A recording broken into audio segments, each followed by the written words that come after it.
Hello, my name's Ian Dawson and I'm from Reeth. Well, actually I'm not from Reeth, I live in Reeth.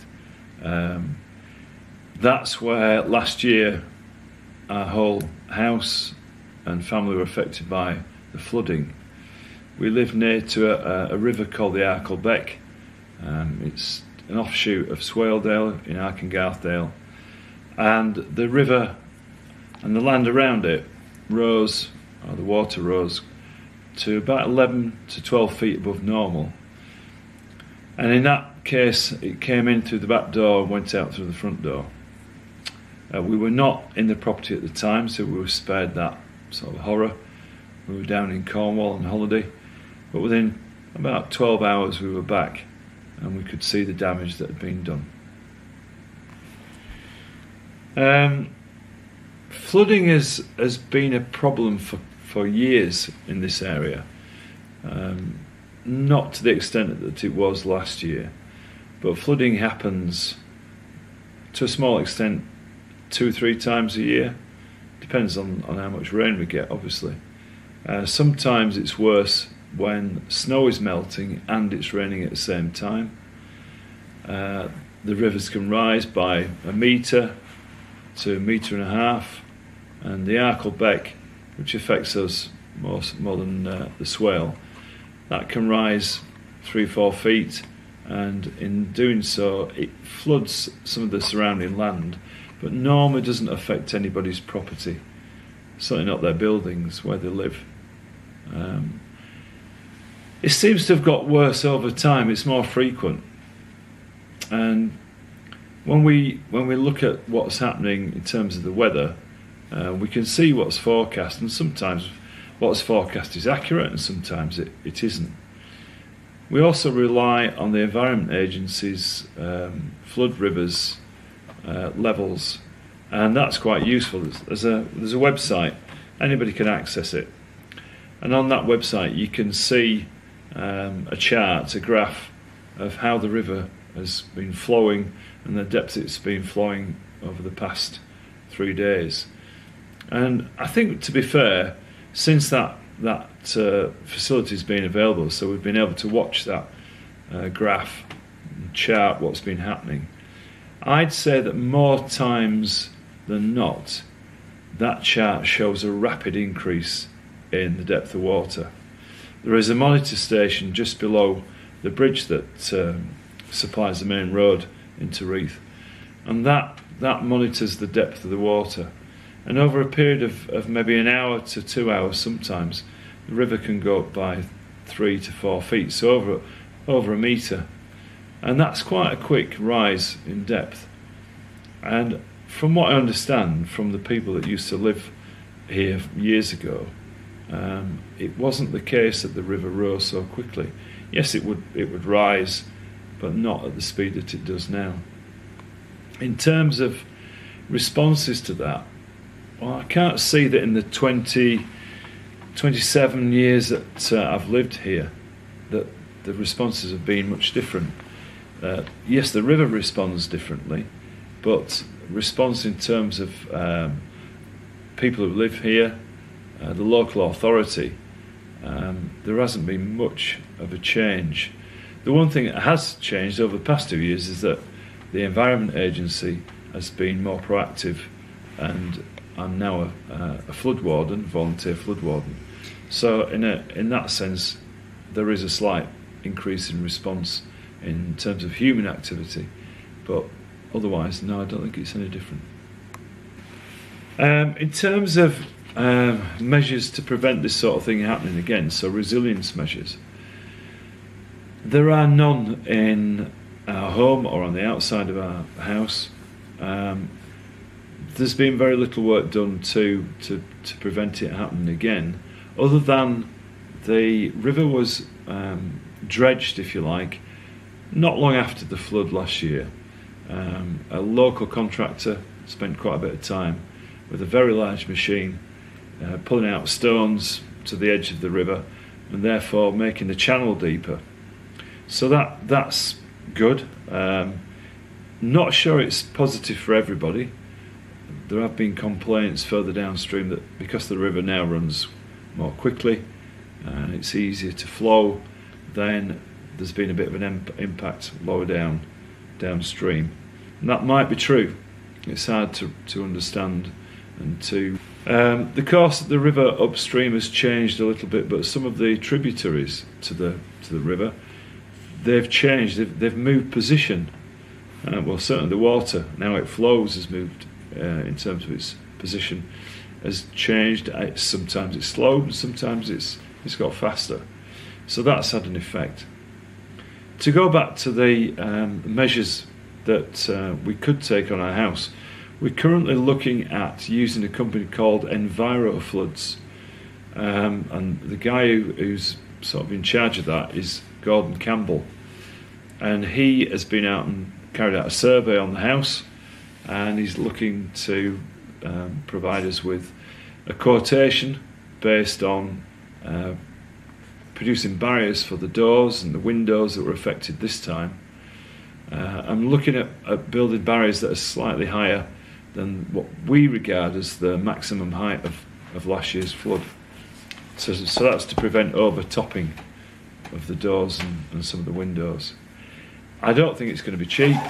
I don't think there is any help from the local authority, but I do think there might be some from the Two Ridings Foundation. I'm not sure, but I think that might be available. So if there are funds available, we will tap into those. Ideally, we would have a flood plan, but we haven't. I mean, you might find that surprising and amazing, but we haven't. It's been 14 months now since the flood occurred, and we're still not back in our house. There's little likelihood of that happening until Christmas, and even then we might be lucky to get in then. So have we got a flood plan? In essence, no, we haven't. I think we because of the measures we hope to take with flood defences, and the fact that we are going for a solid floor on all the ground floor rooms, so concrete and then visqueen and other things, that should form part of a better resilience plan, but it's not a flood plan. In terms of the local community, I'm not aware of one. There may be one. I know Richmondshire District Council has somebody who's linked with resilience measures. Whether there is a flood plan that's been produced, I honestly don't know. Maybe I should know. When flooding happens, we get help from the local community, from neighbours and residents.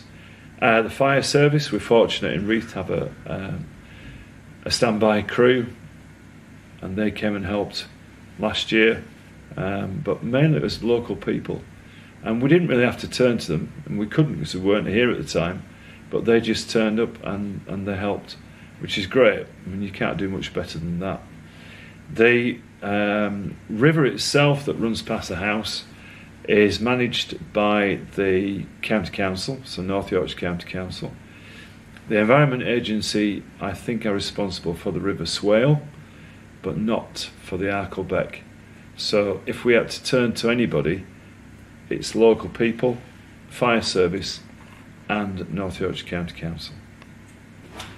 So following the fact that we haven't got a flood plan, we know that there are people in this area who've taken measures to try and protect their property to prevent the same sort of damage happening again. Some of the people who live down the side of this river have built defences. They have used EnviroFlood as a company to defend their property. In terms of the local authority, some of the bridges have been rebuilt or in the process of being rebuilt. I mentioned the dredging of the river. Those are the main things. There's not a lot else that's sort of happening. I think that the latest training that's been available from Communities Prepared, which was last night, that was the first webinar, Zoom meeting that took place last night.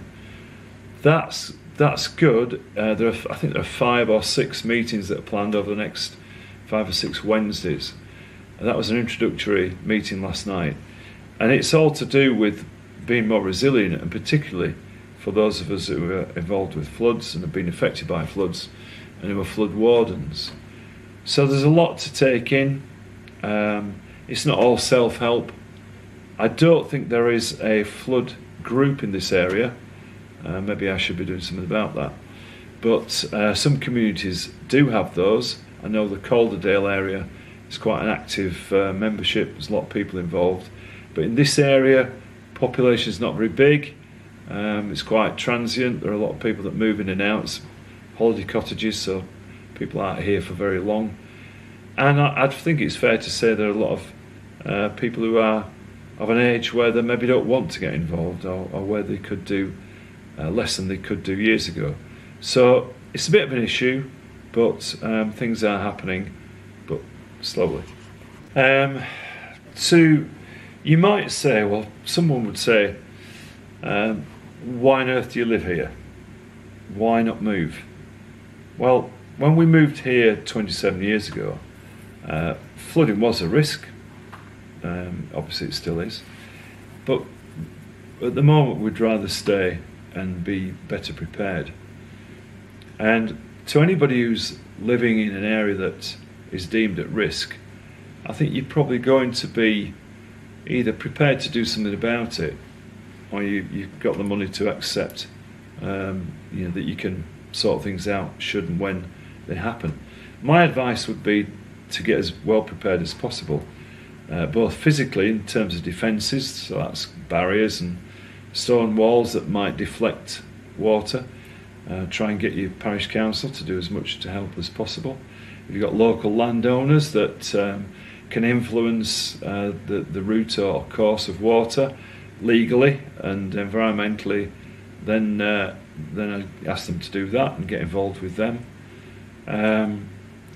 Insurance is a really, really important aspect of this. If we had not been insured for flood, we would be in a bigger mess than we are now.